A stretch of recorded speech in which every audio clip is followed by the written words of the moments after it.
अल्हम्दुलिल्लाहिल्लज़ी lump यज़ल आलिमन क़दीरन हय्यन क़य्यूमन समीअन Basira व नशहदु अल्ला इलाहा इल्लल्लाहु वहदहु ला शरीका लहु व नशहदु अन्ना मुहम्मदन अब्दुहु व रसूलुहु।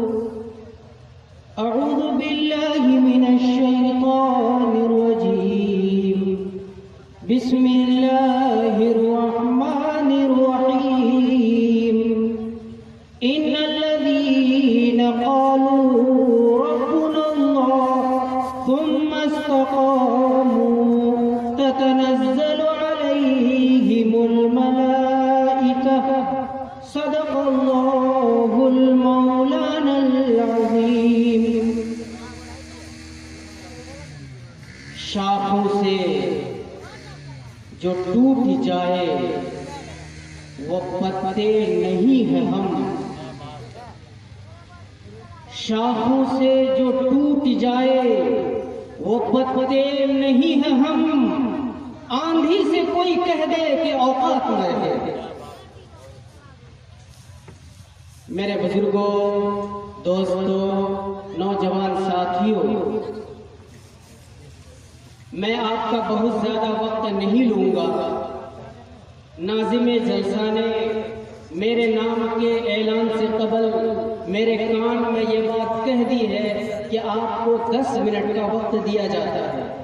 मैं कोशिश करूंगा कि 9 मिनट के अंदर अपनी बात को खत्म कर दूं। मैं उससे पहले आपसे गुजारिश करता हूं कि आप ध्यानपूर्वक सुनने की कोशिश करें।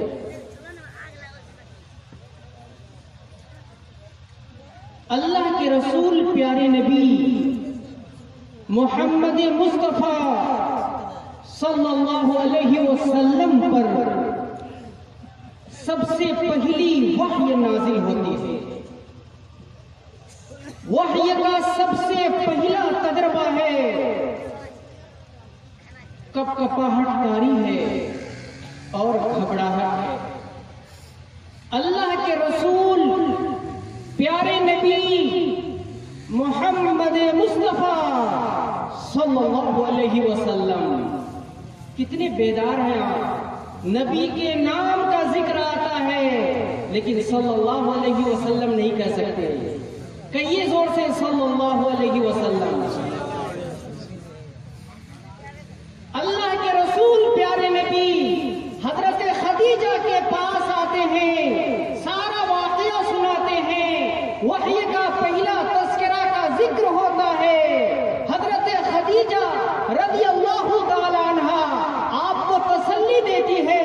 तसल्ली देने के बाद वरक़ा इब्न नौफल के पास लेकर के आती है, सारा वाक़या सुनाती है। वाक़या सुनने के बाद वरक़ा इब्न नौफल अल्लाह के रसूल प्यारे नबी मोहम्मद मुस्तफा सल्लल्लाहु अलैहि वसल्लम के बारे में कहता है कि जो नबी आने वाला था वो नबी यही होंगे, यानी मोहम्मद मुस्तफा सल्लल्लाहु अलैहि वसल्लम।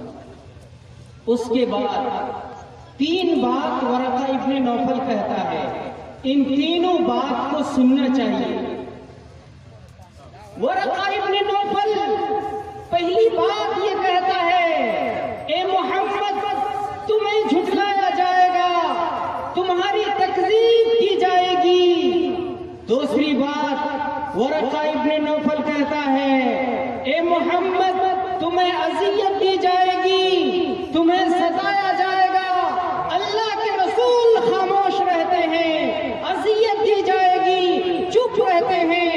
तकलीफ दी जाएगी, चुप रहते हैं। झुठलाया जाएगा, चुप रहते हैं।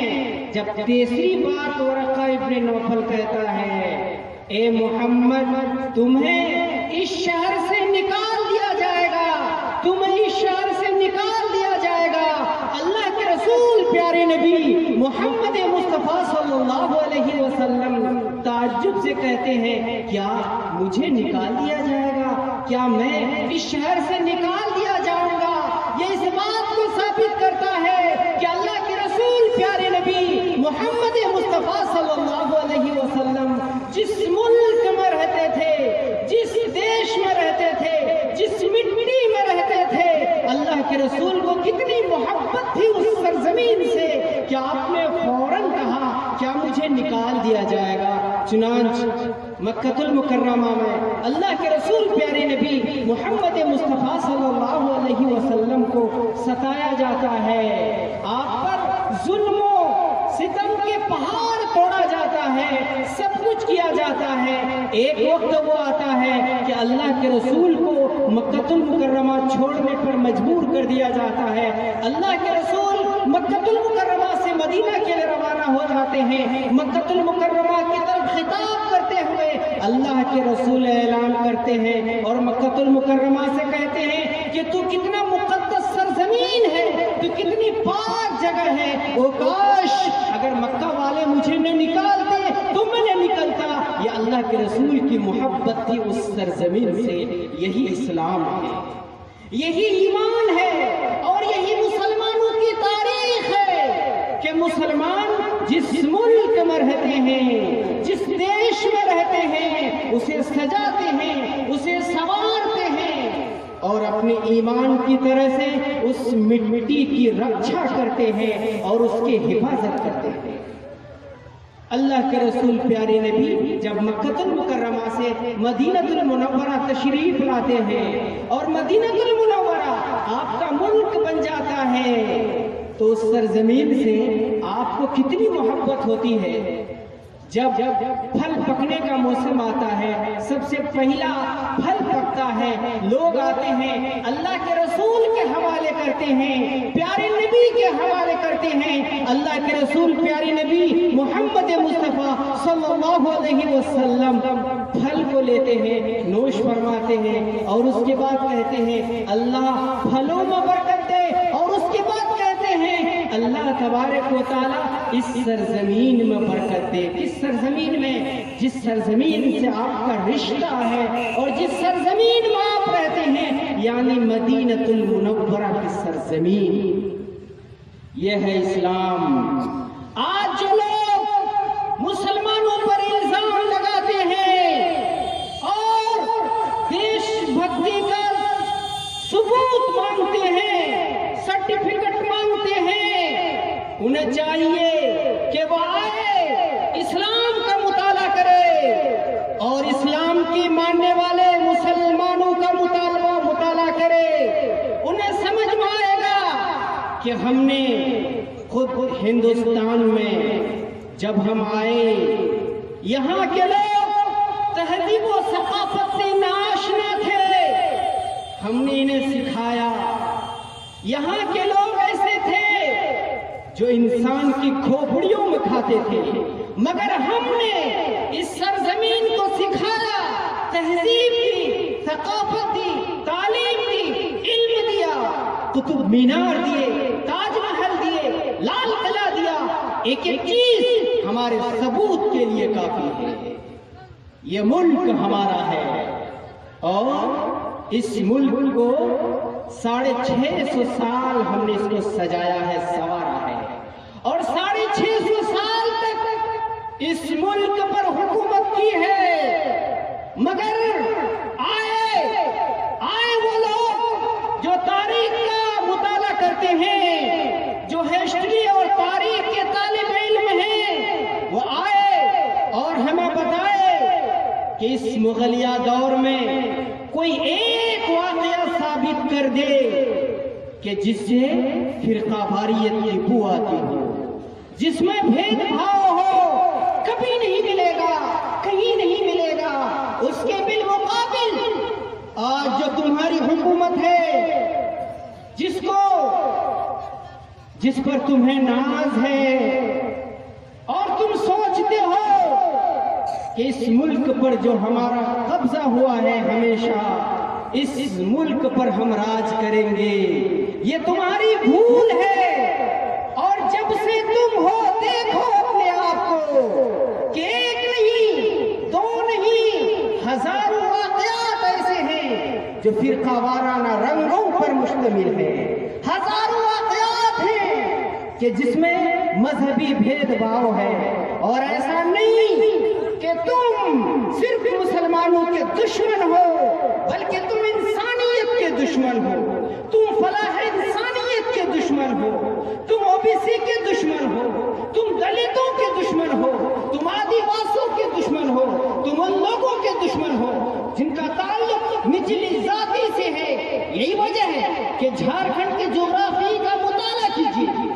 आज जो झारखंड में कामयाबी हुई उसके पीछे वो हमारे आदिवासी भाई हैं, वो हमारे छोटे तबके के वो लोग हैं कि जिन्हें तुम इस मुल्क से निकालना चाहते हो।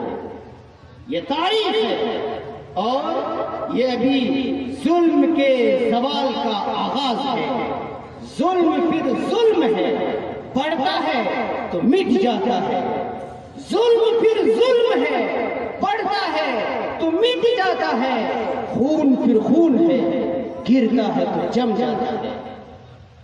हजरत मौलाना जाफर थानेसरी रहमतुल्लाह अलैह, जिन्हें काले पानी में भेज दिया गया था और उन्होंने एक किताब भी लिखी काले पानी।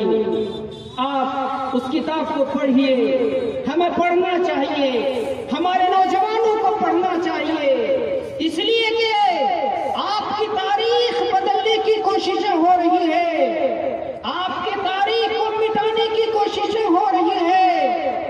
पढ़ना चाहिए, हिफाजत खुद करना पड़ेगा। फजूल समझकर जिसे बुझा दिया तूने, फजूल समझकर जिसे बुझा दिया तूने, वही चिराग जलाओ तो रोशनी होगी। जलाना पड़ेगा आपको, पढ़ना पड़ेगा आपको। हजरत मौलाना जाफर थानेसरी रहमतुल्लाह अलैह वो खुद लिखते हैं अपना वाकया कि उनको दिल्ली से लाहौर ले जाया जाता है। लाहौर ले जाने के बाद फिर ट्रेन के जरिए से मुल्तान पहुंचाया जाता है। 1 महीने का सफर होता है और ट्रेन में जो केबिन बनाया जाता है, केबिन इस तरह से है कि आदमी सिर्फ खड़ा रह सकता है, बैठ नहीं सकता, उठ नहीं सकता। और उस केबिन में चारों तरफ कील को ठोक दिया जाता है, ऊपर भी, नीचे भी, दाएं भी, बाएं भी, चारों तरफ कील को ठोक दिया जाता है। बैठ न सके, ऊपर न उठ सके, दाएं न झुक सके, बाएं न झुक सके। वो खुद लिखते हैं कि जब गाड़ी चलती, ट्रेन चलती और कहीं रुकती तो रुकने की वजह से धक्का लगता और जिस्मों को छलनी कर जाता, खून निकलते। 1 महीने का सफर था। इस जुर्म में जुर्म यह था कि 1857 की जंग आजादी में अंग्रेजों के मुकाबिल में ये दुर्वेश सिफत उलमाए किराम खड़े हुए थे। जुर्म यह था कि अंग्रेजों की जो गुलामी थी उसके बारे में आलम में बगावत बुलंद किया था। इसके नतीजे में उस केबिन में डाल दिया गया। वो खुद लिखते हैं 1 महीने का सफर और उस 1 महीने में वहीं पेशाब होता, वहीं पाखना होता, वहीं ग़ज़ाए हाजत, सब कुछ उसी में हो जाता। उसके बाद मुल्तान पहुंचाया जाता है। मुल्तान पहुंचाने के बाद सुबह जेलर की तरफ से परवाना मिलता है। परवाना क्या, तुम्हें फांसी दे दी जाएगी। परवाना मिल गया, फांसी दे दी जाएगी। चेहरे में खुशी है, उलमाए किराम के चेहरे में खुशी है, मुसलमानों के चेहरे में खुशी है। आज हमें फांसी दे दी जाएगी और हम शहीद हो जाएंगे, इस मुल्क के लिए शहीद हो जाएंगे। चुनांच क्या होता है, चेहरे में खुशी है। अंग्रेज को पता चलता है इनके चेहरे में खुशी है, फोन करता है कि अरे इनके चेहरे में तो खुशी है। ऊपर से ऑर्डर आ जाता है कि नहीं, अब तुम्हें फांसी नहीं दी जाएगी, अब तुम्हें फांसी नहीं दी जाएगी, बल्कि तुम्हें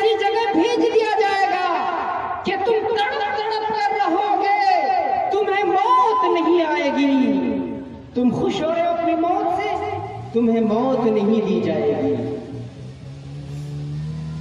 मेरे बुजुर्गों, उसके बाद जब ये नहीं माने, लिखा है कि उनके छोटे छोटे बच्चों को, उनकी बेटियों को लाया गया।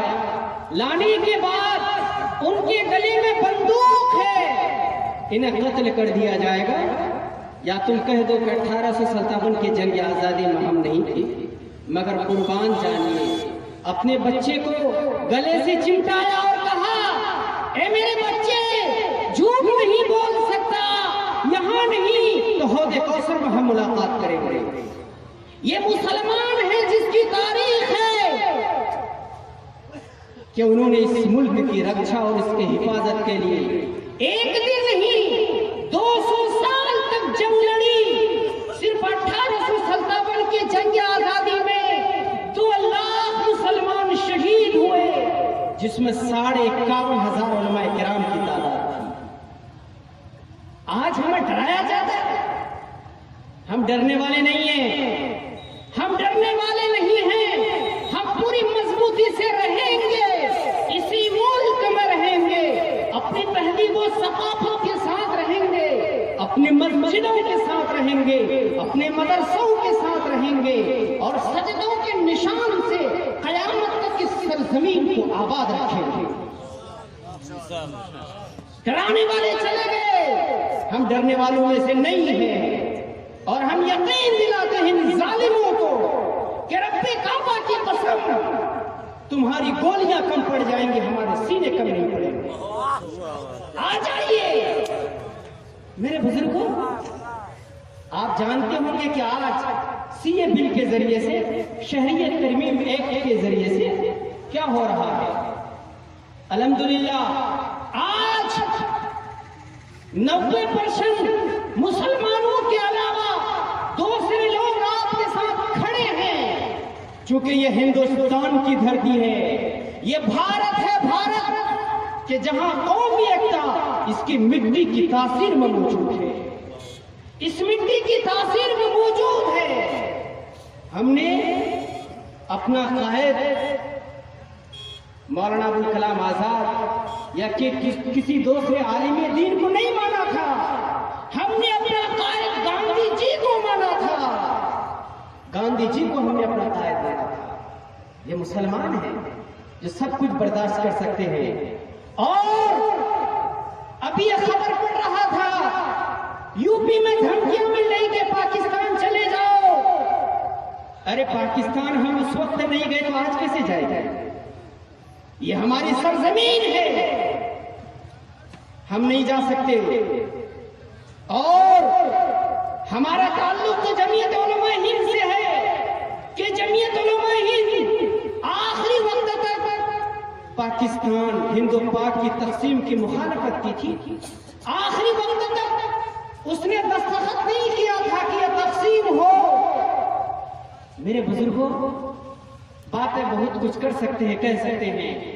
जरूरत यह है कि आप पूरी मजबूती से कायम रहिए और अमन को बरकरार रखिए। हमारे दूसरे भाई हमारे साथ शरीक हैं, उनको अपने साथ शामिल रखिए। अगर वो बीमार होते हैं, उनकी इयादत कीजिए, ये इस्लाम का फरीज़ा है। अल्लाह के रसूल प्यारे नबी जानते होंगे, अबू जहल 3000 बार उसके पास गए। अबू जहल के पास अबू जहल एक दिन बीमार हो गया। मैं बात को खत्म कर दूं चंद मिनट में। अबू जहल बीमार हो गया, और बीमार क्या हुआ था? बतकल्लुफ बीमार। चूंकि उसको पता था कि जब मैं बीमारी का नाटक करूंगा तो मोहम्मद मुझसे मिलने के लिए जरूर आएगा। अबू जहल बीमार बन गया, एक कुआं खोद दिया। अल्लाह के रसूल को पता चला कि अबू जहल बीमार हो गया। अल्लाह के रसूल दौड़े दौड़े आ रहे हैं अयादत के लिए। किसकी अयादत के लिए? किसकी अयादत के लिए? अबू जहल, जो उस वक्त सबसे बड़ा दुश्मन अल्लाह के रसूल का, आ रहे हैं। रास्ते में हजरत जिब्रील आ गए और कह दिया, ए अल्लाह के रसूल वापस हो जाइए, इसलिए कि आगे कुआं है। प्यारे नबी वापस हो गए। इधर अबू जहल हड़बड़ा गया, दौड़ा गया, ए मोहम्मद कहाँ जा रहे हो किए, खुद वो कुएं में गिर गया। सारे लोग निकालने की कोशिशें किया, लेकिन जितना निकालने की कोशिश हो रही वो धंसा जा रहा है। उसने कहा कि मुझे कोई नहीं निकाल सकता, मोहम्मद ही निकाल सकता है। अल्लाह के रसूल प्यारे नबी मोहम्मद मुस्तफ़ा सल्लल्लाहु अलैहि वसल्लम को कहा जाता है, आप तशरीफ लाते हैं, कोई शिकायत नहीं, कोई शिकवा नहीं, हाथ पकड़ते हैं, अबू जहल को निकाल देते हैं। यह है इंसानियत और यह है इस्लाम। मदीना में जब आए हमारे मुसलमानों ने, जिसकी 2 बीवियां थी, एक बीवी को तलाक दे दिया, मक्का से जो लोग आए हैं वो उससे शादी कर रहे हैं। 2 घर था, एक घर दूसरे भाई को दे दिया। ये क्या है? ये इस्लाम है, ये हमें सिखाता है। मेरे बुजुर्गों, आज जो आप बैनर में प्रोग्राम देख रहे हैं, उन्वान जो देख रहे हैं, कौमी एकता, इसका मतलब यही है कि अमन एकता को हमें बहाल बरकरार रखना है। और तहफ़्फ़ुज़ शहरियत, आज जो बिल पास हुआ है CAA, हर हालत में हमारे उलमाए किराम, हमारे बुजुर्गान दीन, हमारे सियासी समाजी कायदीन इन हालात पर गहरी नजर रखे हुए हैं। ऐसे मोड़ पर उनकी जैसी हिदायत हो, आप सबकी जिम्मेदारी है कि आप सब घरों से निकलें, इसलिए कि जिसमें न हो इनकलाब मौत है वो जिंदगी, जिसमें न हो इनकलाब मौत है वो जिंदगी, राहे उमम की हयात कश्मकशे इनकलाब इनकलाब व मा अलैना इल्ला। जो बात निकलती